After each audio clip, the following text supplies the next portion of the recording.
If you're watching this video, I'm sure that you have encountered frustrating people who feel entitled to everything. They think that they are gods among men.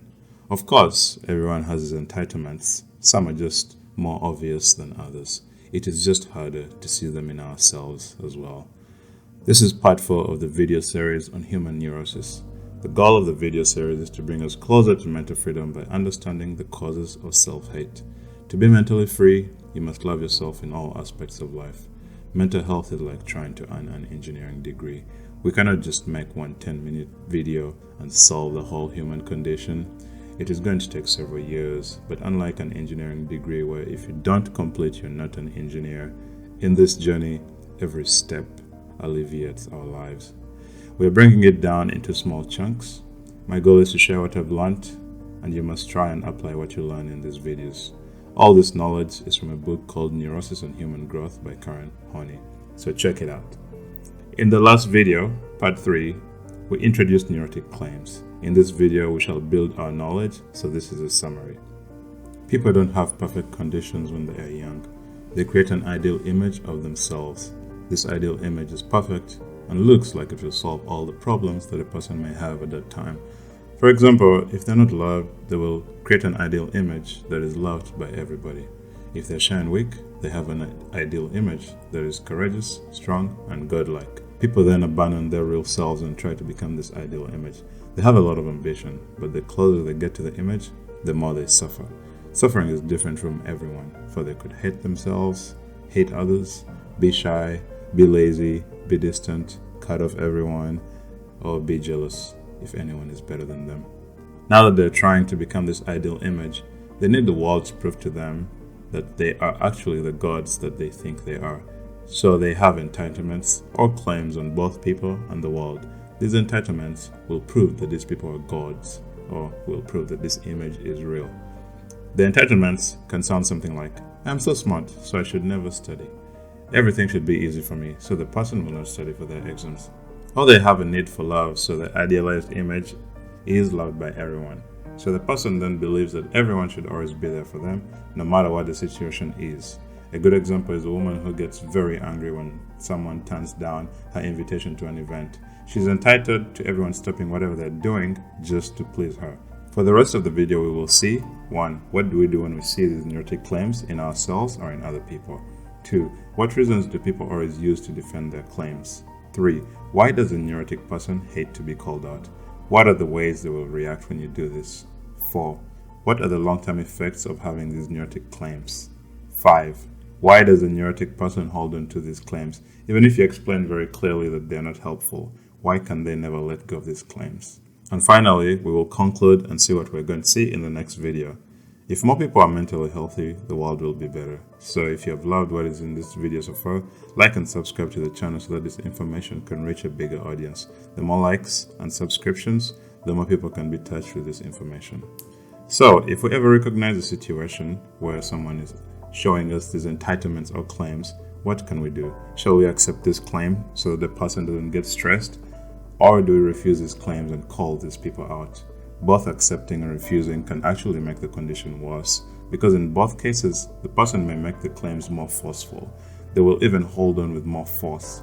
Refusing normally helps only if the person has begun to assume responsibility for their lives. Otherwise, it's very pointless. The person will never change. This is why it is hard for people to change. One common base for the claims is one of justice. People will say, because I believe in God, or because I've worked so hard, or because I've always been a good person, so it's only fair that nothing bad should ever happen to me, and that things should always go my way. And if you try to prove to them that rewards do not necessarily follow virtue, they hate to hear such answers. There is no guarantee in life that we will get rewarded for good deeds. But if we look deeper into this claim of justice, you will realize that the person is unfair when bad things happen to other people. They believe that those people are responsible for their adversity, but when bad things happen to him, the person then feels that it is unfair.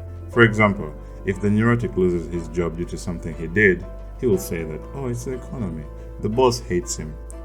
Things which are outside of his control. But when someone else loses their job, the same person will say that maybe that person was not working as hard. And when it comes to interpersonal relationships, the person feels entitled to receive value for every good thing that they give. Of course, it sounds very fair as it should be equal. But in this case, it's not proper because the person has two things that escape his mind. Whenever he does something good, it is exaggerated in his mind.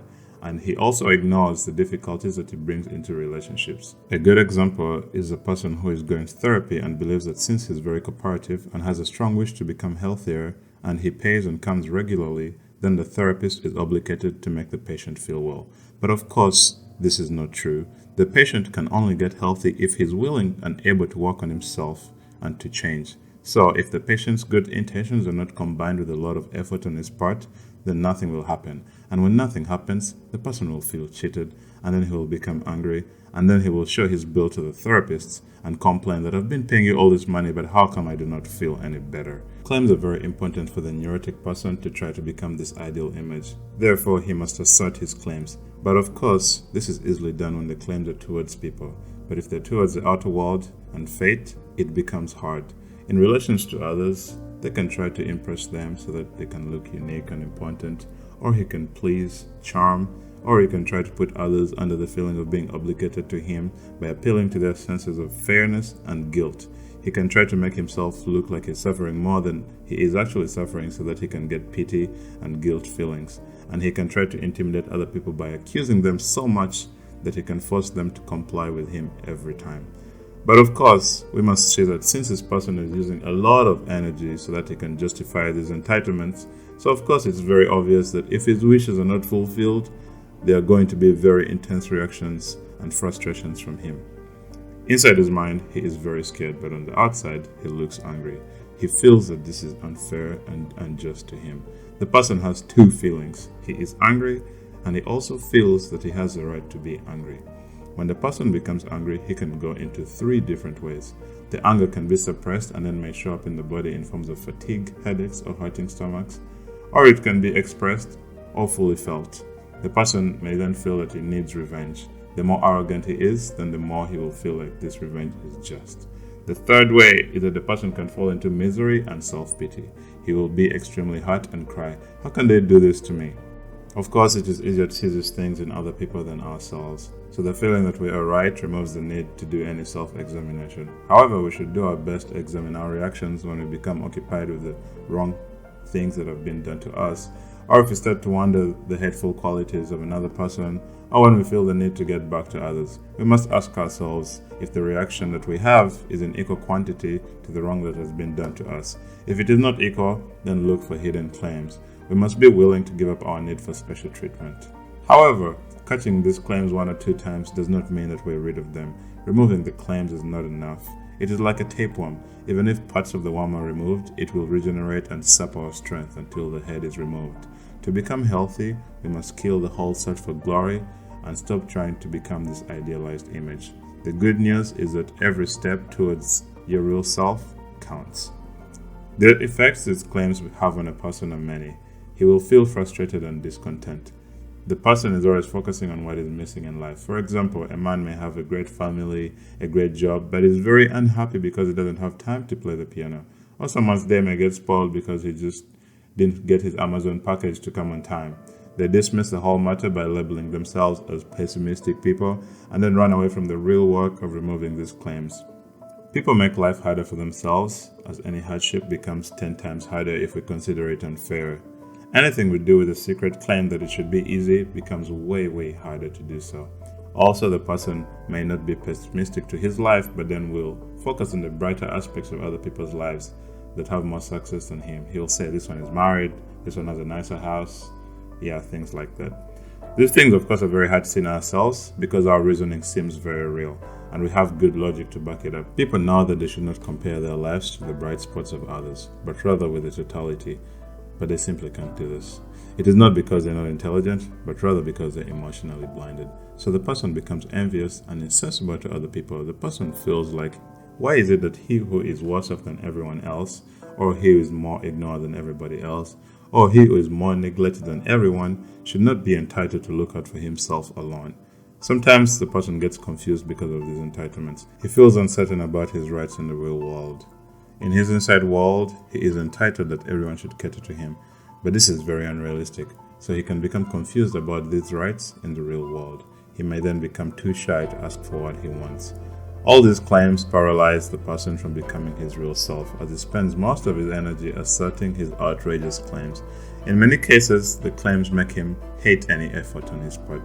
The unconscious claim that having a mere intention should be enough to bring achievement, to get a job, to become happy. He is entitled to all these things without putting in any effort. Sometimes he becomes tired at the prospect of doing any work. The more vindictive the claims, the stronger the feeling of not wanting to do anything. His unconscious belief is that others are responsible for the trouble that I am in, so I am entitled to repair. He has lost interest in his life. It is no longer up to him to do anything about it, but now it is up to other people or to fate. When confronted about his claims, the person normally at first says that they have no claims. They then later defend their claims with very sound logic. And then at last, when they realize that they do have claims and that these claims are unjustified, that the world did not promise these claims, they seem to lose interest in them and then call them unimportant. He cannot help but see that these claims make him irritable and unhappy, and that it would be much better for him if he put in the work instead of waiting for things to come to him. Even if people always rush to cater to his needs, who is made happy? The rewards are very little, and also claiming to be the most gifted does not make him the most gifted. Claiming to be the smartest or the most beautiful does not make him the smartest or the most beautiful.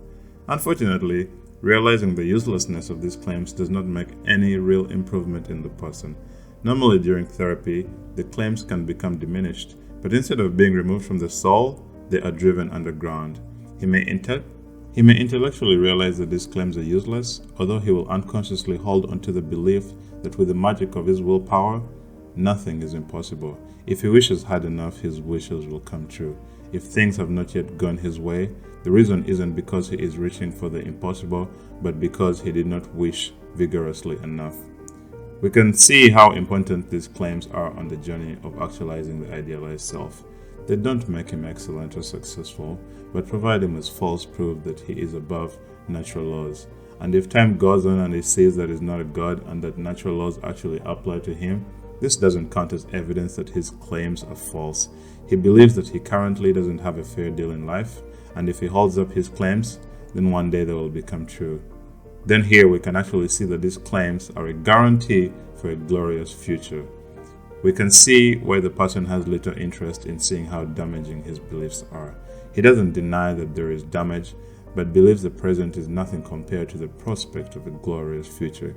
He uses all his energy to assert his claims, and in the meantime, his actual life loses interest for him. He neglects all the work that he can do to make life worth living, and he only lives for the future possibilities. He does not want to work on himself because he believes that he will lose his status for future fulfillment if he actually became interested in himself and his real growth. Working on himself would mean that he is normal like everyone else, with difficulties in life.